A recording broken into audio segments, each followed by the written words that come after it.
حسب بعربي بيشتغل براي ما يعرب وخيادك للجمال. طاب مساؤكم. قبل أن أبدأ كلمتي لا يسعني إلا أن أعزي الأستاذ والأخ العزيز جمال وأخوته وعائلة الفقيد الأخ محمد باقي وجميع رفاقه الذين عملوا معه من اللجنة المركزية وقواعد هذا الحزب.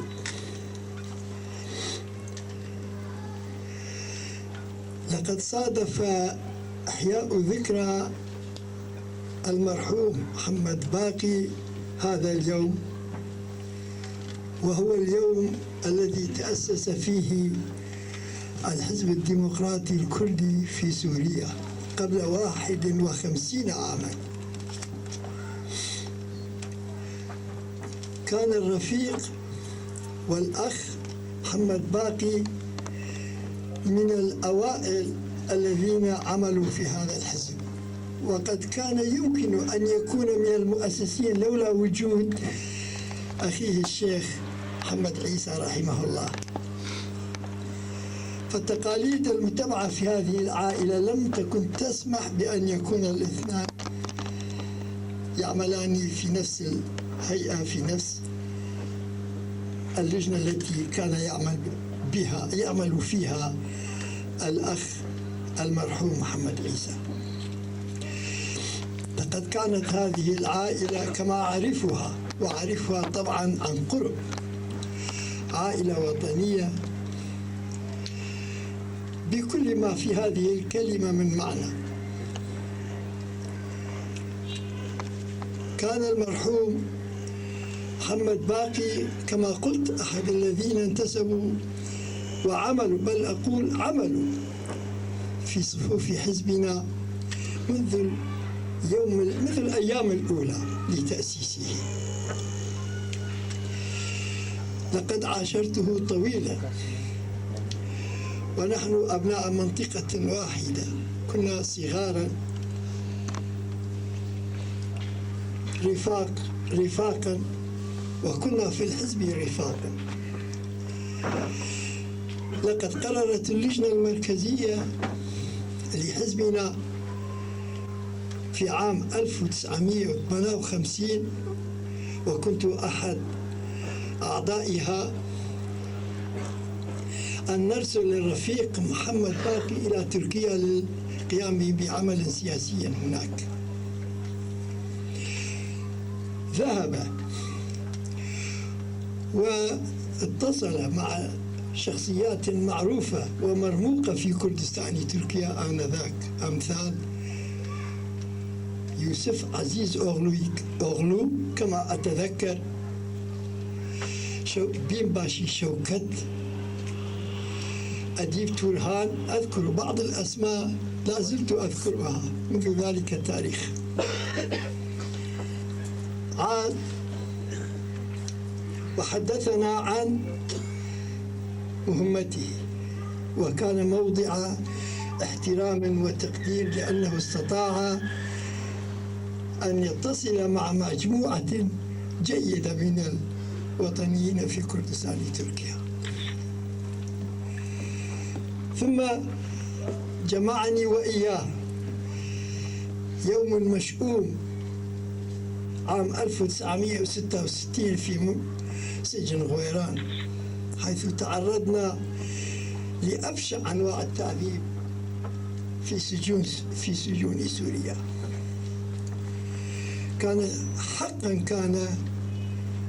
تعذيبا رهيبا قلما سمعت بأمثاله في سجون أخرى، وفي تعذيب جهات كثيرة من الفاشيين.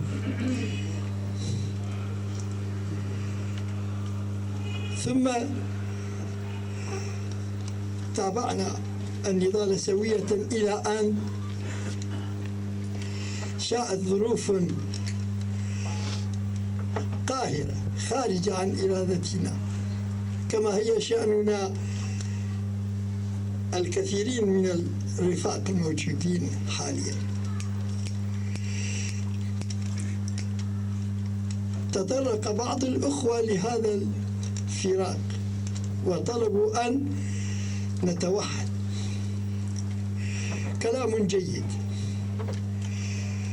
ورغبة وطنية صادقة لا أشك بها، ولكن أرجو من إخواني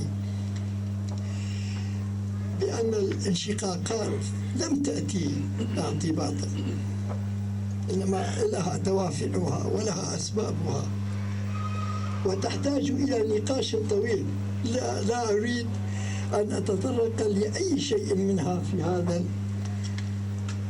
هذه المناسبة التي أجلها وأقدرها وأحترمها.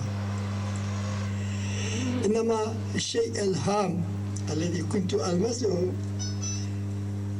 لدى الأخ العزيز محمد باقي هو أنه كان يؤمن إيمانا راسخا بأن القضية الكردية في سوريا هي جزء من القضية الوطنية في سوريا، وأن الأفكار الانعزالية القومية لا تحقق للكرد شيئا، بل يجب أن تتحقق مطالب الكرد في إطار تحقيق المطالب العامة للشعب السوري. وهذا كان موضع احترام وتقدير عند أحد رفاقه الذين ساهموا بتأسيس الحزب. كان محمد باقي في هذه الناحية لا يحيد عن رأيه يوما من الأيام، إن اختلف مع غيره أو إن كان معه في الرأي. إنني أطلب من إخواني الذين يناضلون في الحقل الوطني القومي والوطني في سوريا أن يقدروا بأن الأهم في المسألة الوطنية والقومية هي السياسة السليمة في تحقيق الأمان وليست الوحدة. الوحدة جيدة، ولكن الوحدة على أسس غير سليمة أيضا لا تحقق شيئا. أن نبحث عن السياسة السليمة، عن السياسة الوطنية السليمة في سوريا، وأن نفهم بأن قضيتنا في سوريا هي قضية وطنية بامتياز، ويجب أن نربط قضية الشعب الكردي بقضية الديمقراطية بوجه عام في سوريا، وعندها يمكن أن نحقق لشعبنا السوري أولا والكردي ثانيا حقوقه وأمانيه في الحياة الحرة السعيدة. لقد عرفت الرفيق محمد باقي إنسانا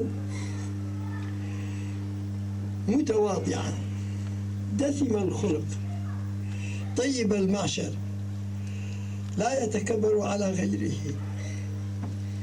وكان أبدا وطنيا صادقا من قلبه. مرة أخرى أعزيك يا رفيقي جمال، وأعزي إخوتك وعمك محمد أشرف وعائلتكم الكريمة التي كانت دائما منبعا للأفكار الوطنية الصادقة. رحمه الله، ولكم الصبر والسلوان، وشكرا لكم.